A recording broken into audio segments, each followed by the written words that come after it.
All right, guys. So, form of education. So, we talked about how education during the Middle Ages was a little different, right? But we start to see somewhat of this rebirth and this idea that education could be very beneficial.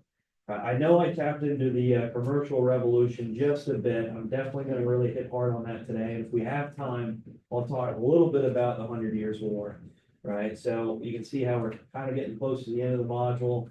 And the chapter test will be either Wednesday, like I said, or Thursday, depending on timing, depending on how far we get today. Anyway, so education, I'm gonna review that with you guys, and then move on and then talk about commercial revolutions, okay, the formation of cities, trade and guilds. There's so many things that we can discuss. Okay.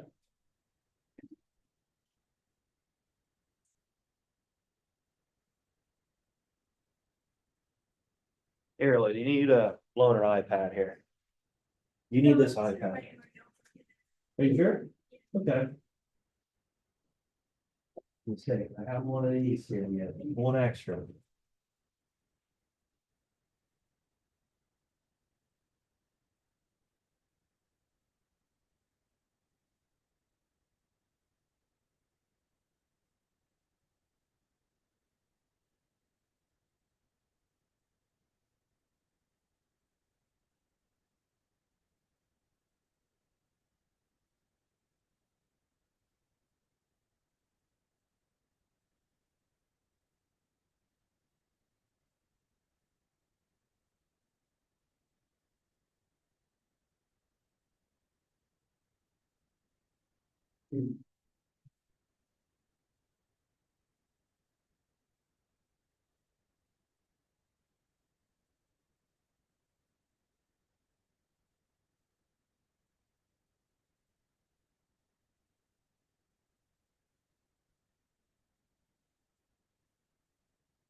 Bless you.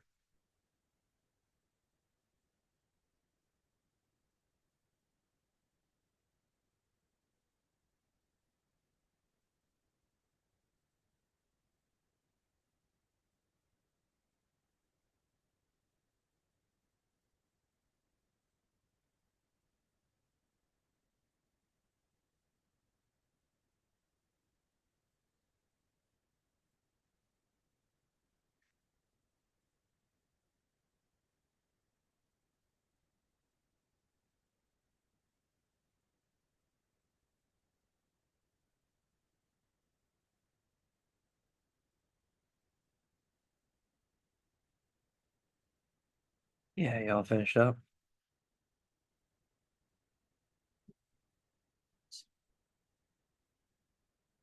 I'm gonna wait till Friday and then we just add last week's and then this week's. Okay, just because it's a half day and not gonna go diving into too much.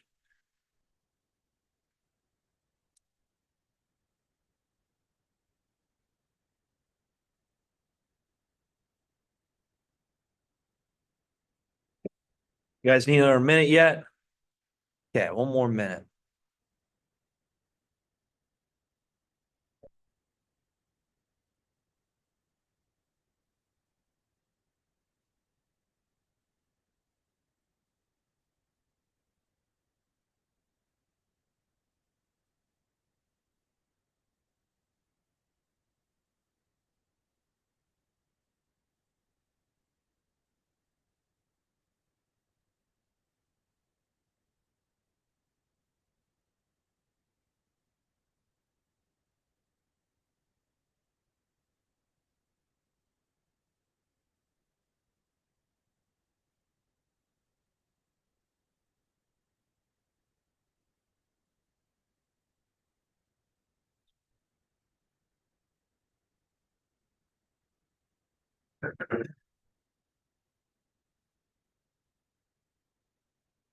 All right, okay. So with the Middle Ages, like I said, when it came down to it, people give it a bad rap this time period, right? Obviously, with the fall of the Roman Empire, well, there's some time of adjustment.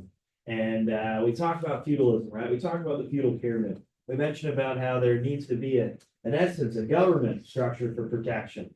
And we talked about manorialism, right? So when it comes to the manor, how a lot of these places were self-sufficient, right? These sections of the kingdom, right? Now all of a sudden things are starting to change, right? Also, with the expansion of new trade routes, right? We talked about these new travel points from Europe all the way to the Middle East, thanks to the Holy Wars, the Crusades, right? And that's really what's going to change the game, right? As many of these European kingdoms and people all throughout Europe are expanding to other parts of Europe, but also the Middle East, parts of North Africa, expanding out to Asia. Well, it's only going to increase trade, and it's going to change the dynamics of Europe, correct? All right, so we'll talk about trade here soon, but real quick with education, right? What was the form of education that was embraced during the Middle Ages? What was it? What was it? It was one of your terms. Did we not write anything down? Did we all just look at our iPad and a gate and a glare? What's going on here? Brody.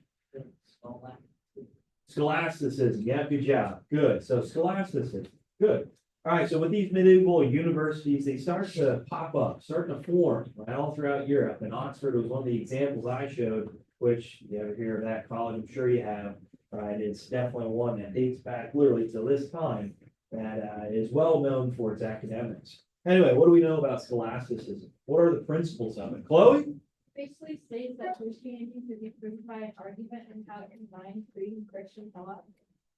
Yeah, good job, right? So you're applying the ancient Greek and Roman view of thinking, right, and observation, and trying to prove things through your observations, through rationality, right, and applying it to Christianity, right? So a lot of the viewpoints, a lot of the thoughts at the time and views of the world was based off of Christianity. Again, when it comes to religion, that was a high priority, right? Now, here with scholasticism, this form of education that starts to perform during the Middle Ages, is how can we prove Christianity? How can we decide to, give an idea of proving God's existence and why are we here, right? Why people on earth are here? What is our mission, right? So there's a lot to it, right? I get it. But anyway, with the idea of education, it's focused solely around religion, right? Proving God's means, his objective with us here on earth. Okay, so scholasticism, you're applying the Greek and Roman views of education, right? When it comes to observation and trying to prove things through your own visualization, through your own experience, and combining it with Christianity. All right, good. What was the book, right? Thomas Aquinas, right? What did he write? Which is really the foundation of scholasticism. Good, Austin. Summa Theologica. Yes, with Theologicus. Good. So with his work here, I told you to write a few things down. What did I tell you to write down here with this work? That laid the foundation of scholasticism. What was it? There's like 4 things I told you to write down, but we'll just go over a few. If we remember it, seems like we're still half asleep, except for, I don't know. You guys are all talking about. Elena, go ahead. Yeah, good job, right? So it's kind of like a how-to guide, right? It's a means of debate and laying out the foundations of scholasticism, right? And really how we fit into God's world, right? And how we should understand morality when it comes to good ethics and what's good and bad, right? Also, when it comes to God's message, right? What is God trying to explain to us here and put us on this earth for, right? Understanding human nature, right? Again, what are we doing here? What is our goal? What's our objective? But at the same time, again, how we should interact with one another, right? How we should expand knowledge and ultimately try to expand Christianity. Right, so when it comes to scholasticism, this early form of education in the Middle Ages, this is only going to be built upon, right? We'll talk about humanism here soon, right? We'll talk about romanticism here soon, and how education kind of changes over time. But early on, right, there's a heavy focus on Christianity and how to prove a lot of these biblical stories that many talk about during this time. And it's like a debate-like structure. All right, good. Is there any questions here on scholasticism? Right, I showed you forms of architecture, right? We walked around the town, which was pretty cool, but also you can see how that Gothic right? And Romanesque views are even being applied, not to just cathedrals, but a lot of these universities. I showed you an example of Oxford, which is pretty cool. All right. So with your terms, I think we're good with terms. I think we already wrote a few of these down, but real quick, I'll put them up for you. So here it is. Pretty sure we already have. Do we have a commercial revolution and medieval guilds? I think we already do, right? We have those two? Perfect. Okay, then I can move on. I can move on. All right, so again, we're going to talk about the commercial revolution, medieval guilds, trade, and how it's impacting Europe, changing it, right? Real quick, here's your assignment. I posted this on Friday and I just ran out of time. All right, so this is all you're going to do is read through these sections and answer these two questions. Okay, I have this set for tomorrow. Okay, I have this set for tomorrow. Again, just for you guys, not anybody else. So when it comes to this assignment, read through the scenarios here, right? The situations, the letters, and you can maybe apply it to today. It's like, oh, maybe some of these kids act the same way today, which is kind of a correlation. You can see the relationship there. All right. Okay. Moving on. So thanks to the Crusades, we have an understanding, a knowledge of the world. Okay. But also thanks to the Crusades, we have a better understanding of how these modern day cities in Europe pop up. Right. And all of a sudden, this manor lifestyle starts to change. Okay. People decide, you know what? This idea of feudalism, because government's getting stronger and stronger, well, it's kind of going to the wayside, right? So right around the 1300s, moving into the 1400s, we see a transition, we see a change. And again, a lot of that is because of the Crusades. So when we talk about the Crusades, I know I mentioned about the blood, right? I've talked about the gore. I've talked about a lot of the hardships and the terrible situations and experiences many of these European crusaders had. But at the same time, it did open up our ability to expand, right? These Europeans had the ability now to understand Europe a little bit better when it comes to these travel routes and connecting itself to the Middle East and expanding, right? Its marketplace. All right, so one of the biggest things here, guys, I wanted to mention was when it comes to money, right? When it comes to these fiefs, right? When it comes to fealty, right? Things start to change, right? Again, feudalism, that idea we talked about in the early Middle Ages, that was needed for protection. Right, you needed that for protection against these Vikings and these barbarians, these Vandals, sure. But now all of a sudden, as Europe becomes larger, go ahead. As Europe becomes a little bit larger and these connections of trade routes start to form, people start to make an earning, make some money, right? And with that money, all of a sudden the power dynamic changes. So you don't really need to have a line, a lineage to, let's say, the monarch anymore to have any power. Right now, all of a sudden, if you learn a craft, right? If you all of a sudden have a strong business and you're making some money, chances are you're actually going to find yourself holding a sense of power, right? We'll talk a little bit about joint stock companies, right? We'll talk a little bit about apprenticeships here soon with these guilds. But this power dynamic starts to change, and people aren't just tied to their lords anymore by loyalty or fealty. It's like, no, that starts to change. And you start to see more of a, I won't say totally modern, but somewhat of a modern look of these European cities that start to pop up and emerge. All right, so this part two is very important. So like I mentioned, with the power dynamic and the end of feudalism, this, make sure you guys write down. So when it comes to self-sufficiency of the manor, again, people just aren't tied to the manor anymore, aren't tied to the land by the lord. Or let's say if you're a peasant, you're not tied there by the knight anymore. Right now, all of a sudden, it's more of an interactive economy. It's more of an interactive place in these cities where people are trading goods and materials with other people, right? And they're making money off of whatever craft that they learn. So let's say you're a blacksmith, you're making weapons, right? You're making armor, who knows? Well, all of a sudden, the army, right? The military needs to buy these types of weapons. So if you're really good at the craft, obviously, you can expand not just to only certain parts of Europe, but the whole of Europe. Right? People are buying these products and goods from you, giving you money, then obviously money needs power.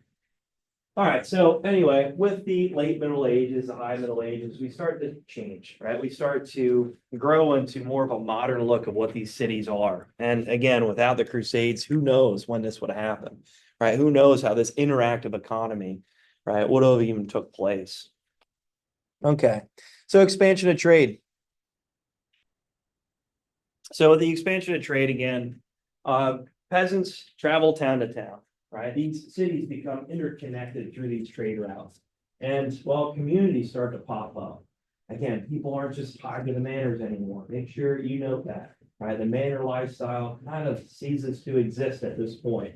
And the idea of feudalism, well, it's still carried on in places in Europe, but not really anymore. And all of a sudden, these kingdoms start to grow a sense of national pride, a national entity, right? So we'll know England as England, right? We'll know France as France, right? Towards the end here of the High Middle Ages, the Late Middle Ages, right? So these countries start to form like we know it today, okay? And these governments become stronger and stronger to a point where these kings, they don't need lords anymore, right? And the sense of power, the power dynamic shifts to more of a mercantilism, right? More as a means of money and capitalism. I know capitalism isn't termed yet, but when it comes to the workings of power, if you own a trade, if you know how to obviously create certain products and goods, well, your power is going to rise out of this feudal system pretty quick. Anyway, guilds. I told you to write down guilds. They're kind of like unions. You guys know what I mean by unions? A group of workers that come together and try to fight for better wages, right? In this case, too, with these guilds, they decide not to just fight for the, obviously the craftsmen, but they also fight for how to set the standards to create certain products and goods so that there's some sort of uniformity to it. And you can produce more goods at one time. I'm not saying the industrialization, the industrial revolution kicks off just yet because it doesn't, but you start to see a change in lifestyle and change in how people interact with one another. So that feudal simulation we had early on in the year, that's kind of kicked to the curb now. All right, so with guilds, also one of the importance of it, which I'll talk about in the next slide, is that, well, you need the means to train the youth, the generation that's going to come after you, right? You need to make sure that this trade is learned and improved on over time. So these apprenticeships start to form. And again, these universities, these colleges, yeah, they talked about Christianity, sure, and philosophy, sure, right? So this philosophical thinking, but at the same time, a lot of these colleges and universities started to join in with the trades, right? To join in with how to learn a craft, because that's where the money is, right? If you were a skilled artisan, let's say a carpenter, you can build homes, right? That's where their money's going to lie. And again, that's how you can maybe form somewhat of a better standing for you and your family. So the middle class starts to form, all right? The middle class. It's no longer, well, these peasants, these serfs have to live at the bottom rungs anymore, right? Now, all of a sudden, if they learn a craft, if they don't learn an art, they can expand their wealth and get out of this lower standing of society.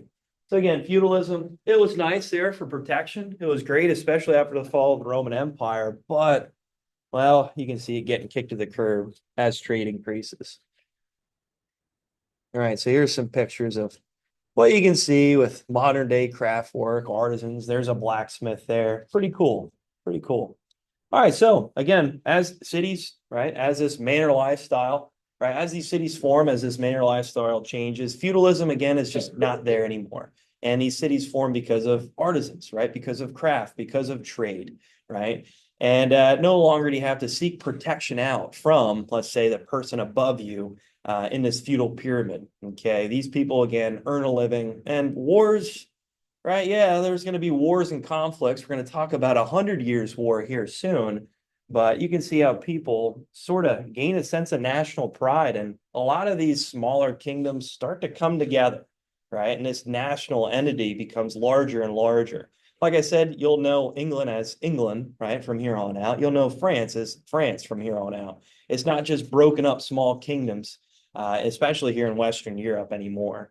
And again, that's because of growth, because of expansion, right? Because of innovation, right? And I know I talked about it with these castles. Castles, again, are kind of a thing in the past. Yeah, you might have your king living in one way off in a distance away from where these cities are formed. But, well, with cannons, with new advancements of military, you can see things shift, especially during this time. All right, so here's a good example of how these cities start to form. And again, important trade routes during the Middle Ages. All right, like I mentioned, when it comes down to it, the Crusades is really how this opens up. This is how we get the interaction amongst all these kingdoms, all these, again, forming of these nations within Europe. Right, but one of the biggest importance here I wanted to show and explain is that, well, when it comes to the Mediterranean Sea, there's one country here that's going to rise above them all. And that country is going to be Italy, right? They're right here in the Mediterranean Sea. When it comes to access of goods and materials, a lot of that's going to stem right here to the Middle East, right? There's obviously a land route that goes way out to Asia, right? And the only way to get those materials in is to funnel it, right, through Italy. Okay, so I'll talk about this renaissance, this rebirth of Europe here soon. And Italy's going to act like this funnel, right? It's going to explode a lot of these new ideas. Well, I won't call them new, but what Rome was, right? And a lot of these forms of artwork that Roman Empire had, but also the trade, right? The trade from the Middle East and Europe. It has to come right through here, right? And we'll talk about it. The Ottoman Empire is going to start to form. Right, after the Byzantine Empire falls apart, well, this starts to become a little bit more of a, I could say, a mixed ethnic group that forms. One that's not really goes hand in hand, right, with the Catholic Church. And like I said, the Catholic Church, boom, in Italy, right? The Roman Empire was, boom, in Italy. Right, a lot of these universities that we talked about with scholasticism, right? A lot of these guilds, a lot of these new forms of artwork are going to come right here, boom, in Italy. So this is where this rebirth is going to happen. And like I mentioned, that's going to what we're going to be talking about next chapter. Again, that's important for trade. So again, a lot of the trade does funnel through Italy, and that's where we'll see these prosperous times and these famous artists first emerge.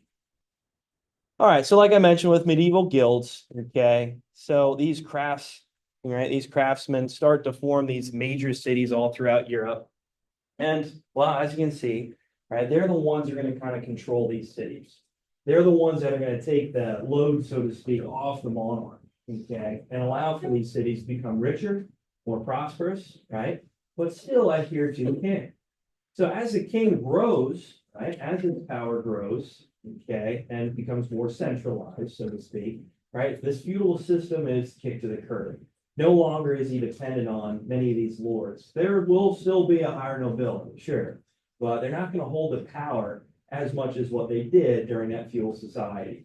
Right, these kings will become stronger, more powerful, and well, you'll see maybe how that gets abused when you combine it with religion. So we'll talk about some of these divine right rulers, right? We'll talk about the age of absolutism here soon. And this is where it begins. This is where it starts. So Europe becomes a lot more wealthier, right? Thanks to this trade, thanks to the Crusades. Oh man. And like I mentioned, these schools that start to pop up, these universities that embrace the trades, right? And try to establish a sense of modernization within Europe early on. So yeah, I think the Middle Ages kind of gets a bad rap, right? That's why I wanted to make sure I focus on this period because it is a good transition period. It's just, you can see how it started from just protection with feudalism to expanding what we know it today, right? And expanding on the ideas of what government should look like, of what and how, I know it wasn't coined yet, but capitalism, how that can apply and just enhance and advance societies and kingdoms all around the world. All right, so with these guilds, well, their importance is, they're the ones that kind of run the towns. They're the ones that kind of run the cities. They're the ones that are setting the standards, the means of apprenticeships, okay, within these cities. And they're the ones that are offering a means to train the next generation when it comes to being skilled in these trades. So being a blacksmith, being a carpenter, right? You name it. Right, so as these merchants grow, and they're bringing these resources from Asia, right, from the Middle East, these cities start to boom, they start to flourish. And again, a lot of their works of art wouldn't be afforded of these cathedrals you guys all looked up with your architecture project, your architecture assignment, right? None of them would have happened without this economic boom. None of this would have happened without this commercial revolution, right? So that's important to know. Okay, and again, you won't have that without the Crusades. So that's why I think it's very, very important that we started off with the Middle Ages. Anyway, with guilds, like I mentioned, if you want to kind of refer to like as a union, you can. All right, there's a way for these people to train, right, and give experience and understanding of standards and set wages to these people in these cities. Right. And again, these cities start to pop up all throughout Europe, like we know them today as Paris, right, as Venice, right, as different areas, especially in England, when we talk about London, right, they also go through this revolution thanks to trade.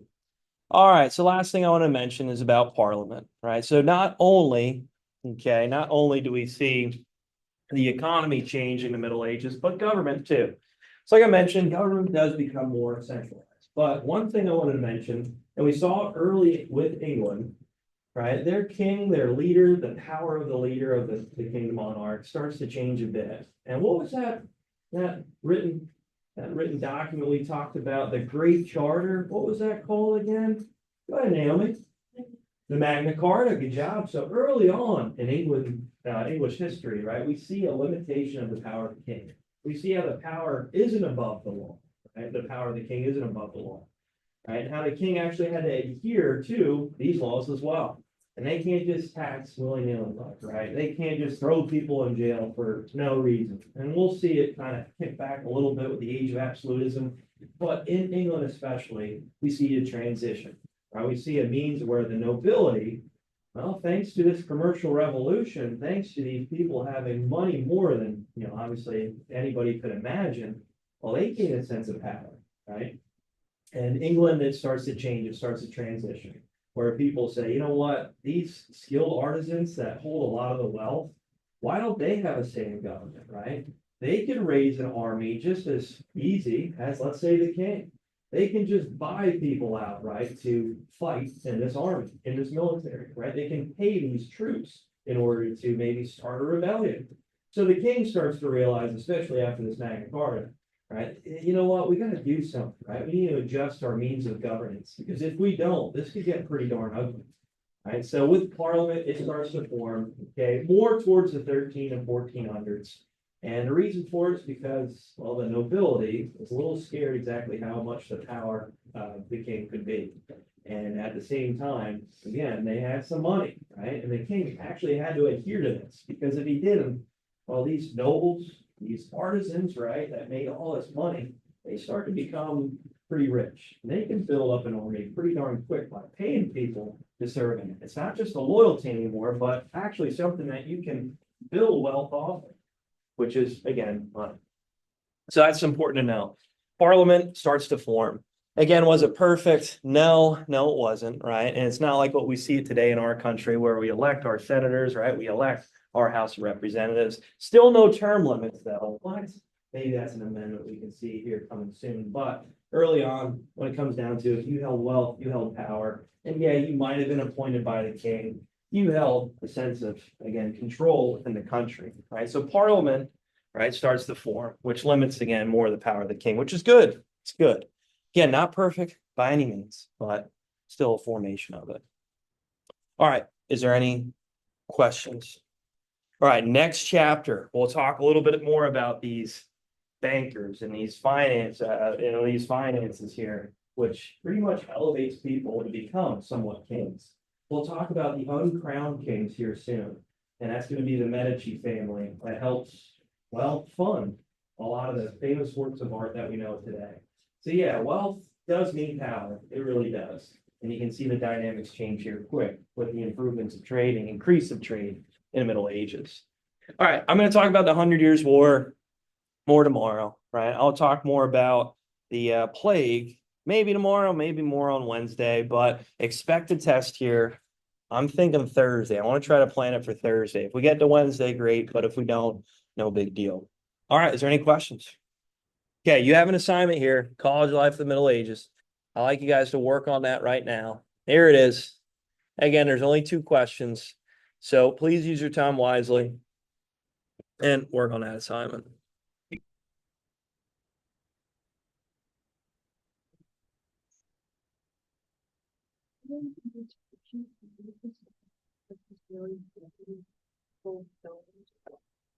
Oh, yeah?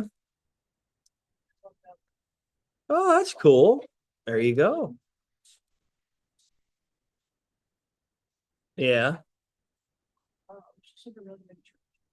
Nice. How do I stop this thing? Oh, here we go.